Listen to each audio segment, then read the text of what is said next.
nong yalam ke UDP ubadai UMLA ka mau plang uba Matthew Bian Kurba. Ula ong baka jingdon lang haka sorkar MDA2 kan kta ya ka election MP. Habakran haka santarik rempang arjar pausau uba Matthew ula ong baki sengsan perthei kidon la ka jong ka benta la ka jong ka nongrim watla kidon haka sorkar senrop. Watla kamlong ka jingya kun ka bajuat bat haka election omla ban kensting bat hab ban treshitom. Haka juga por ula kentat baka jingmi ka VPP kan kta yu kertong ka UDP. Ula ong bakam don kanu ka jingmai ka parti UDP namar ka VPP ka don ka jong ka mat kat ba ka UDP ru ka don ka jong ka phang bantrei kum ka parti rulum. Amuta. Ni idan ka jong ka phang menteri kam nakaliang ka UDP.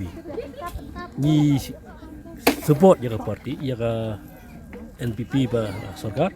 Ni kam election pada MP election pada iya ka jong gimdon ke jing isu tan ila ka jong ki isu ito bon ndon ngam so ye bonan ta chat ye parti jing ni parti pra ka jong jing don ka jong isu jong ki begin pa ni ri don ni ka jong ga phang begin tre hukum ka parti rulo